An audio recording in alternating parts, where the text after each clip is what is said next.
ओम अक्षस्रग परशुम गदेशु कुलशम पद्मं धनुष्कुण्डिकां दण्डं शक्तिमशुं च चर्म जलजं घण्टां सुराभाजनं शूलं पाशसुदर्शने च दधति हस्तैः प्रसन्नाननां सेवे सैरिव मर्दनीमिहि महां लक्ष्मीं सरोजस्थितां। 25 तारीख के दिन सोमवार का अवसर, द्वितीय तिथि विद्यमान है, ग्रहों का परिवर्तन का योग बन रहा है और ये परिवर्तन आपकी राशि में मंगल चंद्रमा की युति की तरफ ले जा रहा है और ये आपके लिए अच्छा है, नेगेटिव नहीं है, पॉजिटिव है और ये आपको कहीं ना कहीं विजय के योग बनाते दिखाई देगा। आशीर्वाद चाहिए, सरलता चाहिए, जो इन दिनों आपके पास थोड़ी कम दिखाई देती है।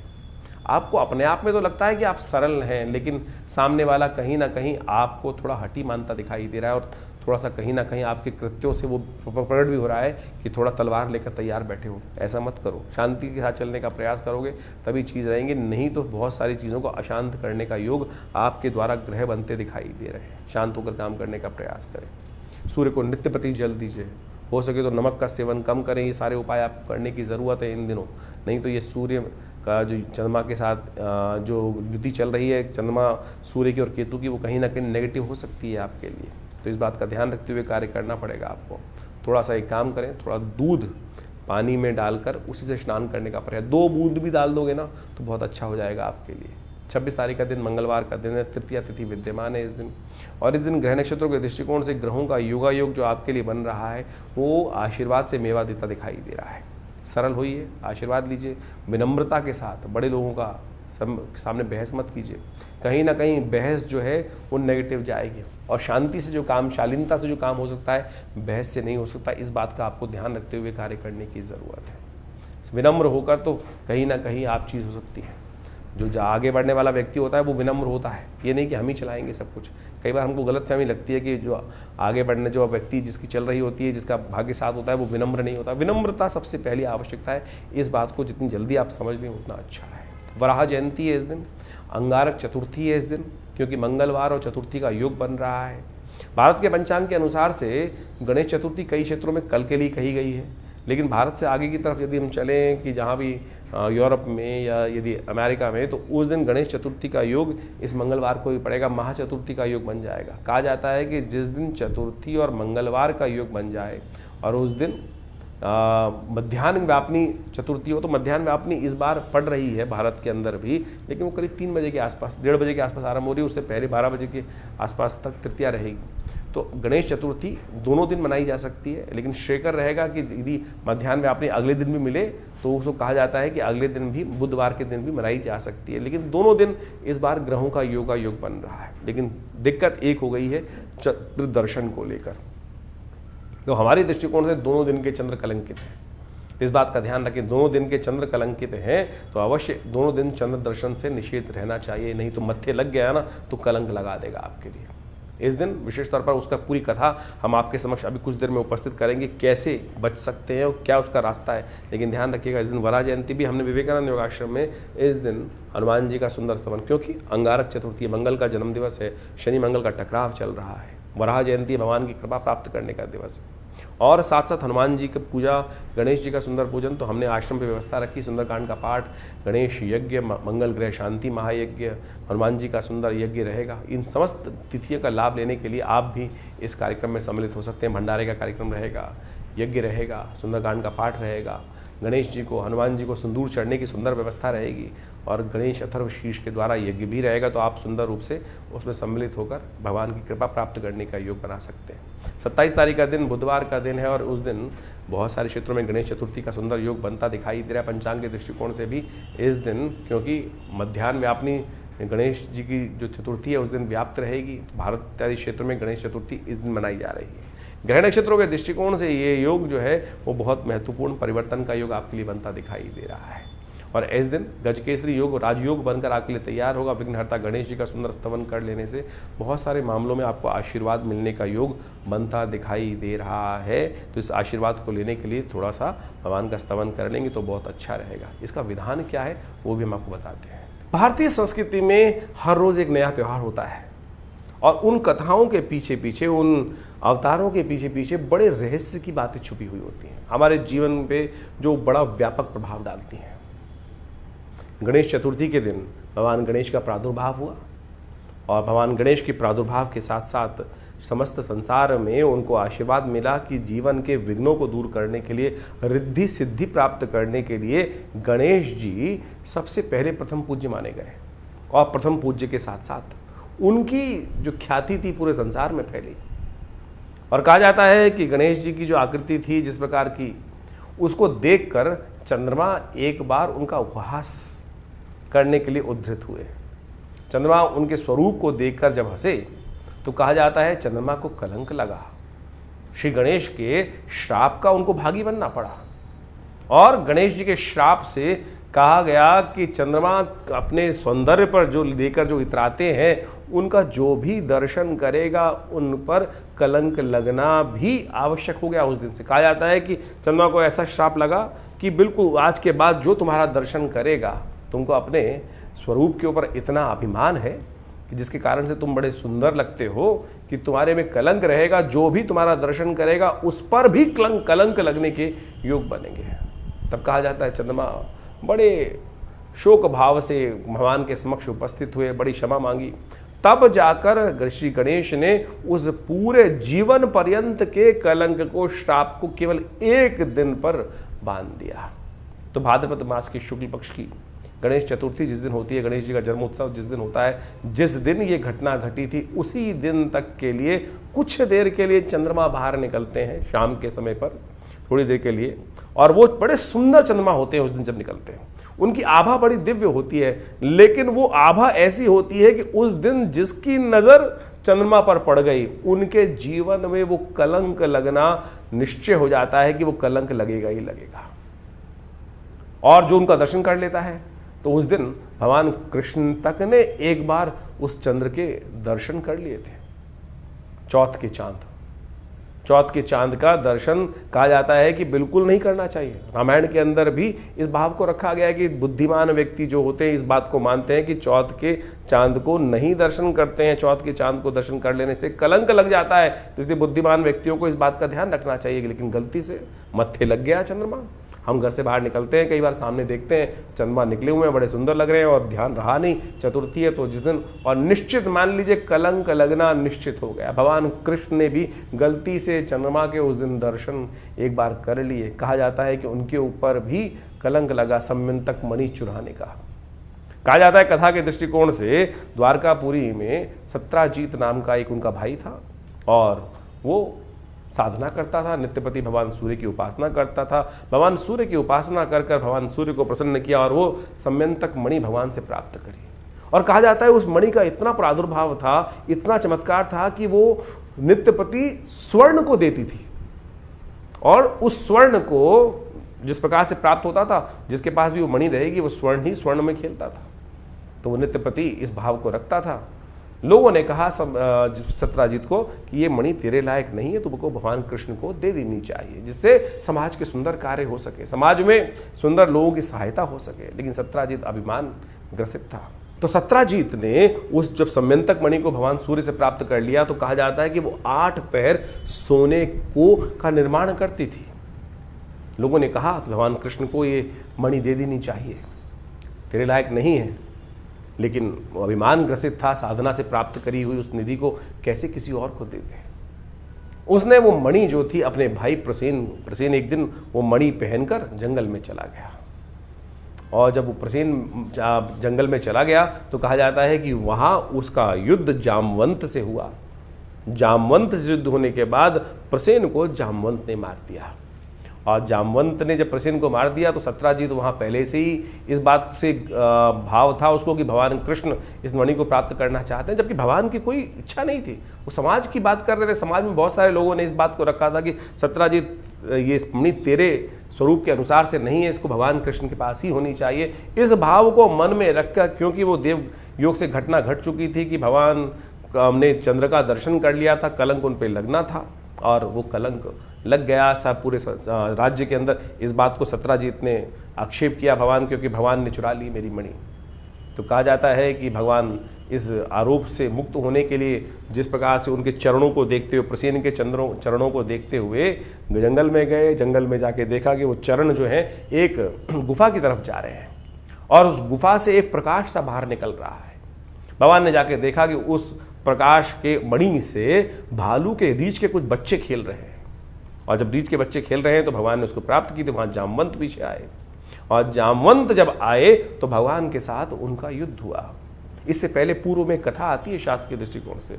जामवंत कौन है? जो भगवान राम के समय थे। भगवान राम जब इस धरा से गए तो अपने साथ जितने भी अनुयायी थे, जितने भी उनके भक्त थे, सबको ले गए। जामवंत भी उनके एक भक्त थे, लेकिन वो भगवान के साथ नहीं गए। कहा जाता है इस संसार में कोई भी एक मनुष्य जब तक मन में रहे तब तक इसे निवृत्ति मोक्ष नहीं हो सकता। भगवान के साथ जाने का मतलब मोक्ष को प्राप्त करना था। जामवंत के मन में इच्छा थी कि कहीं ना कहीं भगवान के समक्ष रखी थी कि भगवान के साथ वो अपने शौर्य को प्रदर्शन करने के लिए युद्ध करना चाहते थे। तो भगवान ने कहा, एक तो जामवंत जी आप बहुत बूढ़े हैं, फिर आपने हमारी सहायता करी है, तो हम आपके साथ तो इस जन्म में तो युद्ध कर नहीं सकते।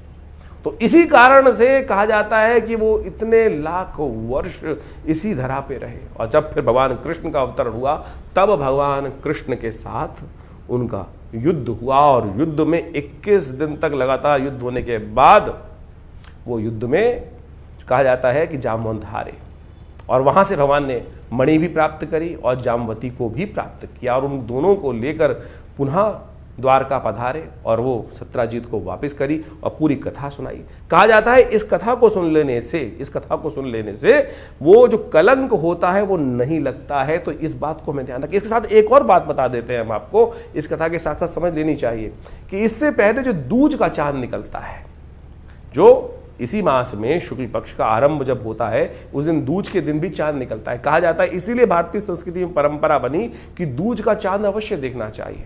जो दूज का चांद को देखकर माता पिता गुरुजन का आशीर्वाद लेता है, गौ पूजन करता है, उसके जीवन में कभी कोई कलंक नहीं लगता। तो इससे पहले भाद्रपद मास में जो चांद दूज को दिखाई देगा, यदि उसका भी दर्शन शाम के समय कर लेंगे तो फिर गलती से यदि चंद्रमा चौथ का चांद आपके माथे लग भी गया तब भी उसका कलंक आपके मनोमस्तिष्क को परेशान नहीं करेगा। आपकी कीर्ति पर कलंकित नहीं करने का आरोप, जो कलंक करने का आरोप लगता है वो नहीं लगेगा। ये शास्त्र में अद्भुत चीज है। ये नहीं कि एक चीज का रास्ता नहीं है। तो आप समझे, इन वर्ण कथाओं के माध्यम से हमारे जीवन में जो घटनाएं घटती हैं उनको भी। अब इस बात को एक और समझें, ज्योतिष के दृष्टिकोण से कहाँ महत्वपूर्ण बात आती है कि ज्योतिष के दृष्टिकोण से अब ये तो कर्म के अनुसार से भाग्य बन गया ना। आपकी जन्मपत्री में तो कहीं नहीं लिखा था कि आप इस प्रकार का दर्शन कर लोगे फिर आपका कलंक लग जाएगा जीवन में। ये तो आपके जीवन में कर्म के द्वारा किया गया प्रभाव आपके जीवन में उपस्थित होता है। यानी आपकी जन्मपत्री के अलावा जन्मपत्री जो बनी वो तो आपके पूर्व अर्जित कर्मा के अनुसार से आपके जन्म के समय का एक चार्ट बनकर आया, लेकिन उसके बाद जितना आप आगे चलते जाएंगे तो आपके जीवन के घटनाक्रम जिस प्रकार से चल रहे हैं, जैसा आप कर्म कर रहे हैं उसके अनुसार से आपके भाग्य बन रहे हैं। बहुत सारे लोग इस बारे में एक प्रश्न भी कर लेते हैं कई बार। ये समझने की आवश्यकता है कि क्या हम पूर्व अर्जित कर्मों के अनुसार से ही जीवन को आगे व्यतीत करते हैं? नहीं भाई, आप उसके साथ साथ अपने प्रत्यक्ष कर्म के द्वारा भी अपने पूर्व अर्जित कर्मों को बढ़ा सकते हैं, घटा सकते हैं। दुष्कर्मों को घटा सकते हैं पुण्यों के द्वारा। जो आप यज्ञ इत्यादि, दान इत्यादि, पुण्य इत्यादि, उपाय इत्यादि विभिन्न प्रकार से करते हैं वो यही तो है। इसी के द्वारा तो पूर्व जन्म में, पूर्व समय में किए गए दुष्कर्मों का प्रायश्चित कर कर उसका घटन किया जाता है, उसको हटाया जाता है। तो यानी जो कर्म प्रधान विश्व रच राखा, ये भाव जो रखा गया है, यानी अब जो कर्म हो गया, मनसा वाचा कर्म, 3 प्रकार के कर्म शास्त्र में वर्णित है, उनको हो जाने से जीवन में जो प्रभाव उसका उत्पन्न होता है उसको घटाया बढ़ाया जा सकता है। जी हाँ, इस घटना के माध्यम से केवल घटना मत समझें, केवल एक कथा को ना समझें, इसका सारांश को समझने की आवश्यकता है कि क्या प्रभाव आपके जीवन में ग्रहों का पड़ रहा है। तो आप किसी भी प्रकार से यदि कोई गलती हो भी गई तो उसका प्रायश्चित करने के विभिन्न मार्ग शास्त्र में जगह जगह वर्णित किए गए हैं। तो इस कथा के माध्यम से हम समझें। तो इस दिन भगवान का स्तवन करें, श्री गणेश का स्तवन करें। अब जो कर्म हो गया, अब चंद्रमा के द्वारा भी तो गलत कर्म हुआ, वो चाहते तो नहीं थे, लेकिन क्या हुआ, सामने एक ऐसी स्थिति बनकर आ गई, भगवान शंकर के पुत्र के ऊपर हाथी का चिन्ह लग गया। तो कोई भी व्यक्ति जब कुछ ऐसी प्रकार से एक अजीब चीज़ देखता है तो उपहास उठाने का एक स्वाभाविक प्रयास करता है। वो उपहास का जो उपहास यानी हास मजाक करने का कितना दुष्प्रभाव हुआ कि चंद्रमा पर जीवन पर्यंत का कलंक लग गया। लेकिन फिर उन्होंने पश्चाताप किया, भगवान के समक्ष क्षमा मांगी।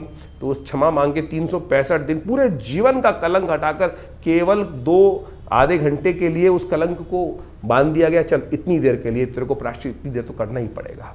इतना तूने जो किया।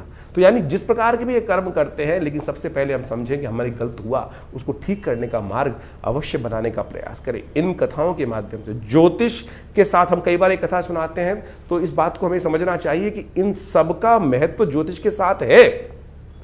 ज्योतिष बिना पुराण के अनुसार से नहीं समझी जा सकती। ज्योतिष केवल ग्रहों का खेल नहीं है।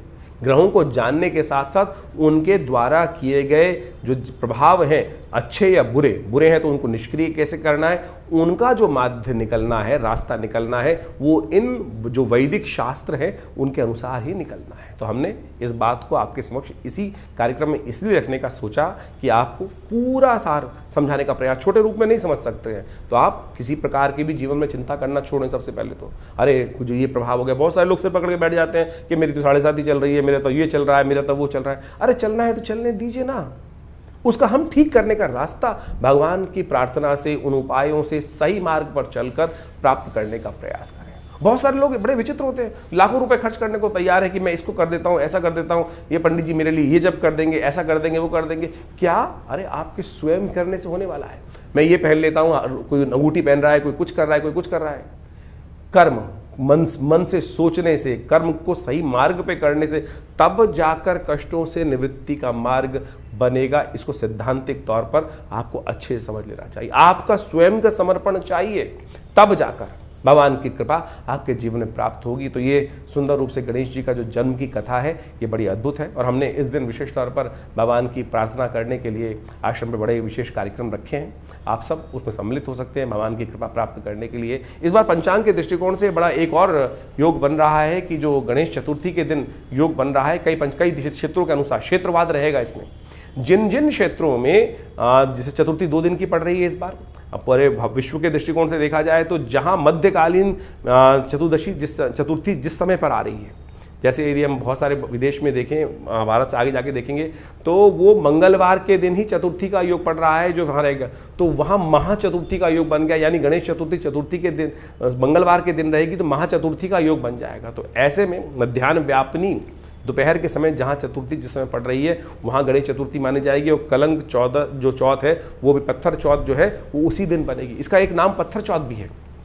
पत्थर चौथ का मतलब होता है, पुराने जमाने की व्यवस्था बना दी गई थी कि भाई चांद को नहीं देखना है तो पत्थर बाजार में लोग घर से रखते बाहर मार देते थे कि भाई कोई निकलेगा ही नहीं बाहर किसी कारण से। वो कल्याण के लिए था। पत्थर मारने की परंपरा ये नहीं थी, वो पत्थर इसलिए चढ़ा दिए जाते थे कि भाई कोई निकले, गलती से किसी का जो डायरेक्ट कनेक्ट जो है वो चंद्रमा के साथ हो जाए तो फिर वो कलंक ना लगे उसको। तो उससे बचने के लिए एक परंपरा इस प्रकार से कुछ देसी जगहों में चल गई, लेकिन शास्त्र में इसको इस प्रकार से प्रमाणित नहीं किया गया है। तो वो पत्थर चौथ के नाम से भी प्रचलित हो गया है वो चौथ जो है। तो वो मंगलवार को, जिन क्षेत्रों में मध्याह्न वापनी चतुर्थी रहेगी मंगलवार के दिन, तो उस दिन वहाँ पर वो चतुर्थी मंगलवार के दिन मनाई जाएगी। और जिन जिन क्षेत्रों में रहेगी तो मंगलवार के साथ साथ बुधवार के दिन है तो वो बुधवार के दिन चतुर्थी मना रहे हैं। और इस प्रकार से आप इस कथा का श्रेय महत्व समझते हुए अपने जीवन में शुभ लेने का प्रयास करें। तो सिंह राशि वालों, गणेश चतुर्थी के दिन सुंदर रूप से भगवान का स्तवन यदि आप करेंगे, उनका आशीर्वाद लेंगे तो समस्त विघ्न दूर होने के योग बन जाते हैं। और ऐसा आशीर्वाद स्वयं गणेश जी को भगवान शिव पार्वती के द्वारा प्राप्त हुआ है। तो अवश्य हमको इस बात को सत्य मानकर, क्योंकि शास्त्र में कहा गया है ना, भावी मेट सकें त्रिपुरारी, और त्रिपुरारी का आशीर्वाद जिसके साथ होता है तो फिर उसका विरोध नहीं किया जाता। इस बात का हमें ध्यान रखना चाहिए। 28 तारीख गुरुवार का अवसर, पंचमी तिथि विद्यमान है और ग्रहण क्षेत्रों के दृष्टिकोण से राजयोग आपकी राशि में बनकर तैयार। पुरुषार्थ से बहुत ज़बरदस्त तरीके से आपकी किस्मत 4 चांद लगाने को बहुत बढ़िया योग बनाती दिखाई दे रही है। इसलिए पुरुषार्थ से भागिएगा मत, सही दिशा में कार्य को आगे बढ़ाने का प्रयास करें जो दिशाएं आपके सामने आ रही है। ऋषि पंचमी है इस दिन, रवि योग है इस दिन, नए कार्यों का आरंभ करने के लिए सुंदर योग बन रहा है। ऋषियों का आशीर्वाद अवश्य लेना चाहिए। जिस परंपरा से हम आते हैं, हमारा जो गोत्र है वो ऋषियों का ही गोत्र है, चाहे वो कश्यप ऋषि हों, चाहे वो वशिष्ठ हों, चाहे वो वशिष्ठ अत्रि इत्यादि, भारद्वाज इत्यादि समस्त ऋषियों के गोत्र परंपरा से जो निकल कर आए हैं, उन ऋषियों के निमित्त तर्पण, उन ऋषियों का पूजन अवश्य करने का हमें प्रयास करना चाहिए। बात कर लेते हैं 29 तारीख की, बृहस्पतिवार का अवसर है और इस दिन षष्ठी तिथि विद्यमान है। और ग्रहण क्षेत्रों के दृष्टिकोण से जिस प्रकार का योग आपकी राशि में बना हुआ है वो कई मामलों में आपके ग्राफ को, आपकी किस्मत को, आपके ग्रहों को करीब 70-75% आपके लिए फेवर में बनाता दिखाई दे रहा है। सूर्य इन दिनों आपकी राशि में झंडा लगाने को तैयार बैठा है, लेकिन उनको थोड़ा शांत करने की ज़रूरत चलती दिखाई दे रही है। सूर्य षष्ठी है, हो सके तो सूर्य को जल दें, तब आप कोशिश करें तांबे के बर्तन दान करने का प्रयास करें, हो सके तो गेहूँ इत्यादि का दान करें, नमक का दान करें। ये सारे उपाय आप यदि करते रहेंगे तो बहुत अच्छा रहेगा। इस दिन बलदाऊ छठ भी है, भगवान कृष्ण का बहुत विशेष पूजन चलता है और परंपरा है कि इस दिन विशेष तौर पर भगवान का दही के द्वारा स्नान कराया जाता है, हल्दी मिले दही से स्नान किया जाता है, होली भी खेली जाती है। इसका एक आयुर्वेदिक महत्व भी है, आयु विज्ञान के अनुसार भी इसका जुड़ा हुआ महत्व है। इन दिनों भारत के अंदर जिन क्षेत्रों में बहुत ज़्यादा ह्यूमिड रहता है, तो उन्हीं क्षेत्रों में इस प्रकार की परंपरा रही कि खूब अच्छे से दही के द्वारा हल्दी मिलाकर यदि होली खेली जाए तो क्या होता है, स्किन डिसीज़ को ठीक करने के लिए बहुत सुंदर योग है। आप लगाते रहते हैं पता नहीं कौन कौन सी क्रीम्स, कौन कौन सी वैसलीन्स, पता नहीं क्या क्या पेट्रोलियम जेली का उपयोग करते हैं। क्या आपको पता है कि जिन चीज़ों को आप खा नहीं सकते हैं उन चीज़ों को आपको अपनी स्किन पे भी नहीं लगाना चाहिए। इसलिए भारतीय संस्कृति में विशुद्ध प्राकृतिक परंपरा बनाई गई। इन समस्त चीज़ों को आज कुछ सो कॉल्ड मॉडर्न लोगों ने इन चीज़ों को नेगेटिव कर दिया और पता नहीं अपनी मार्केटिंग गिमिक के द्वारा पता नहीं क्या क्या बेचना शुरू कर दिया। पेट्रोलियम से निकला हुआ वेस्ट आप अपने चेहरे पे लगाते हैं और फिर समस्याएं उत्पन्न करने के योग बनते हैं। कोशिश ये करें इस दिन इस परंपरा को समझें। हल्दी कितने लाभ हैं, अमेरिका उसको पेटेंट कराने के लिए पहले से तैयारी कर चुका था और हम पीछे रह गए उसमें। उसके बाद उसके लाभ हजारों प्रकार की हड्डियों की समस्याओं से लेकर एंटीसेप्टिक टर्मरिक जो है हल्दी, वो बहुत सुंदर काम करती है। तो दही में उपयोग करते हुए घमौरिया की समस्या इन दिनों बहुत हो रही होती है ना, लगाइए इसके द्वारा स्नान कीजिए, मर्दन करिए, देखिए आपकी स्किन को कैसा नरिशिंग टच प्राप्त होगा, बहुत सुंदर ग्लो बढ़ा देगी आपकी। ये उपाय करने का प्रयास कीजिए, भगवान का आशीर्वाद ही है, भगवान ने यही बताया, इस रूप से करने का प्रयास करें। पुराने ज़माने में जब छठी होती थी बच्चे की तो दूध से स्नान कराने की परंपरा थी। आज के मनोमस्तिष्क में विचारों में क्या डाल दिया गया, फिल्में बनाकर इस प्रकार की कि आप कोई बच्चा यदि दूध से स्नान करने का, एक बहुत दिन पहले फिल्में आई थी एक जिसके अंदर देसी घी का उपयोग करते ही वो जो एक्ट्रेस थी उल्टी कर रही थी। अरे देसी घी, आप सोचें क्या परंपरा बना दी गई। यानी देसी घी, आप पेट्रोलियम से निकला हुआ जेली को अपने शरीर पर लगाते हुए लोगों को दिखाते हैं, लेकिन घी का नाम आते ही उल्टी करते हैं। तो बच्चे यही सीखेंगे, इसी को मॉडर्न मानेंगे। अरे घी से बदबू आती है। भैया आयुर्वेदिक सिद्धांत या नेचुरल सिद्धांत मानने का प्रयास करो।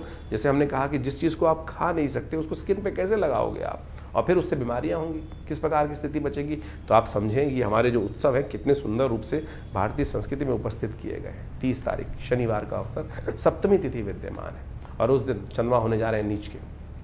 आपकी राशि के दृष्टिकोण से थोड़ा ध्यान रखते हुए कार्य करना पड़ेगा। ये स्वास्थ्य पर थोड़ा भारी पड़ता हुआ समय दिखाई दे रहा है। इसके साथ साथ बुध भी इस दिन सूर्य के साथ विराजमान होने जा रहे हैं और अस्त हो जाएंगे। थोड़ा सा आपको चीज़ों को मैनेज करने में दिक्कत आएगी। एक तो सूर्य एग्रेसिव, एक तो केतु के साथ विराजमान, ताकत में बहुत ज़्यादा, लेकिन बुध वहाँ पर अस्त हो गए तो कहीं ना कहीं चीज़ों को आप पर बवाल, थोड़ा सा ऐसा भार दिमाग पे बढ़ता दिखाई देगा। इसके लिए उपाय करना पड़ेगा।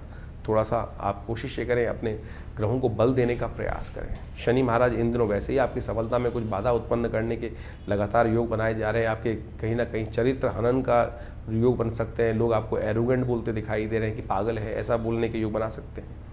ऐसे ही अपनी मूड में रहता है, ऐसा योग बना सकते हैं। तो इसका बचने का रास्ता आपको अपनाना पड़ेगा। शनि स्तोत्र का पाठ करें। शनि महाराज है इस दिन, शनि स्तोत्र का पाठ करें, हनुमान जी को चोला चढ़ाएं तो अच्छा रहेगा। कहीं ना कहीं हनुमान जी कृपा प्राप्त करने के दिन बनते दिखाई दे रहे हैं आपके लिए। 31 तारीख का दिन रविवार का अवसर है, अष्टमी तिथि विद्यमान है। महालक्ष्मी व्रत इस दिन से आरंभ हो रहे हैं। इस दिन राधा अष्टमी है, भगवती राधा का आराधना करने का। राधा राधा जपो चले आएंगे बिहारी, भगवान शंकर, भगवान की उपासना करने का अवसर है। दुर्गा अष्टमी है इस दिन। इस दिन परंपरा है कि दुर्गा जी को ऐसी, वैसे तो कहा जाता है शास्त्र के दृष्टिकोण से कि हमको दूर्वा भगवती को नहीं चढ़ाई जानी, लेकिन इस दिन भादों की अष्टमी के दिन एक योग बनता है कि स्वास्थ्य कामना के प्रति भगवती को दूर्वा, घास के अंकुर चढ़ाए जाते हैं। ग्रहों का खेल, ग्रह थोड़े हल्के हैं, इस बात का ध्यान रखते हुए कार्य करें। इस दिन विशेष तौर पर महालक्ष्मी के व्रत आरंभ हो रहे हैं। मन चमत्कार की तरफ ले जाएं, मन को साधने का प्रयास करें।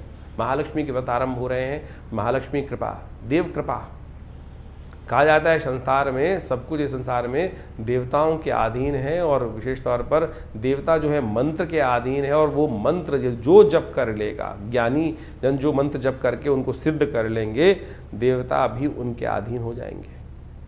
मंत्र तो अपने आप ही उनके अधीन हो जाएंगे। तो आपको कोशिश करनी है आज से महालक्ष्मी व्रत की सुंदर परंपरा को निभाते हुए सुंदर रूप से पूजन। कई बार लेकिन बहुत सारे लोग कहते हैं कि हमने करा, हमको लाभ नहीं हो। विधि नहीं की ना आपने केवल पूजन कर लिया, षोडशोपचार पूजन कर लिया, धूप दिखा दिया, दीप दिखा दिया, वस्त्र पहना दिए, ये तो केवल अलंकरण हुआ।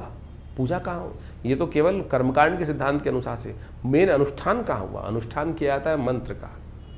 वो अनुष्ठान शास्त्र विधि के अनुसार से जो वेद में वर्णित है वो क्या है, वो हम आपको बताने जा रहे हैं। तो अभी आपने नित्यपति राशि का फल समझने का प्रयास किया और अब आप समझें कि सबसे महत्वपूर्ण जो इस पूरे के पूरे अगस्त के अंदर एक तिथि पड़ रही है वो है महालक्ष्मी व्रत की। इस संसार में समस्त कार्य करने के लिए महालक्ष्मी कृपा चाहिए और महालक्ष्मी को प्रसन्न करने के रास्ते शास्त्र में अनेक विद्यमान हैं। लोग परंपरागत महालक्ष्मी के व्रत रखते ही हैं, लेकिन महालक्ष्मी के व्रत किस प्रकार से किए जाएं शास्त्र में उसके ऊपर अनेक कथानक, अनेक जो प्रकार हैं, उनकी पूजाओं की पद्धतियां हैं वो विकसित की गई हैं। लेकिन सबसे ज़्यादा महत्वपूर्ण जो है वो है महालक्ष्मी को प्रसन्न करने के ये महालक्ष्मी के जो व्रत हैं विशेष तौर पर। लेकिन व्रत किस प्रकार से किया जाए इसको हमको समझने की आवश्यकता है। ये महालक्ष्मी के व्रत जो हैं ये भगवती महालक्ष्मी का आशीर्वाद किस प्रकार से देंगे। शास्त्र में अनेक प्रकार की कथाएं और अनेक उपनिषदों में, पुराणों में उनको बहुत महत्वपूर्ण तरीके से स्थान दिया गया है। कहा जाता है कि एक बार महर्षि भृगु भ्रमण करते करते उनकी इच्छा मन में आई कि भगवान के दर्शन किए जाएं। तो वो घूमते घूमते विष्णु लोक पहुँचे। वहाँ कहा जाता है कि भगवान श्री सागर में शेषनाग के ऊपर भगवती के साथ विराजमान थे और योग निद्रा में उस वक्त भगवान गए हुए थे, विश्राम कर रहे थे। महाराज भृगु जब पहुंचते हैं, महर्षि भृगु वहां पर, तो भगवान योग निद्रा में होने के कारण से उठते नहीं हैं। तो भृगु को बड़ा विचित्र लगता है, पता नहीं किस कारणवश उन्होंने अपना जो चरण था वो भगवान विष्णु की छाती पर रख दिया और कहा कि आपका भक्त यहां आया और आप प्रभु आप विश्राम में हैं। कहा जाता है कि भगवान तत्काल उठे और उन्होंने भृगु को प्रणाम किया और कहा कि महाराज आप आए और मैं विश्राम में रहा।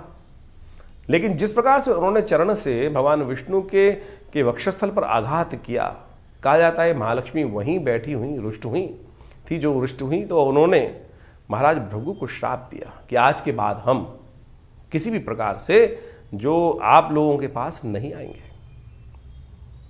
भृगु महाराज ने भी बड़े उत्कृष्ट प्रकार के विद्वान ऋषि रहे और उन्होंने वर्णन, शास्त्र में वर्णन मिलता है कि उन्होंने भगवती के सामने अनुनय विनय के साथ एक प्रार्थना करी कि भगवती ये मेरा भगवान का एक निजी संवाद था, भक्त हूँ और भक्त की विशेष तौर पर एक भगवान के साथ अपने दास की, अपने स्वामी के साथ एक बड़ी तारतम्यता होती है, एक घनिष्ठ प्रेमता होती है।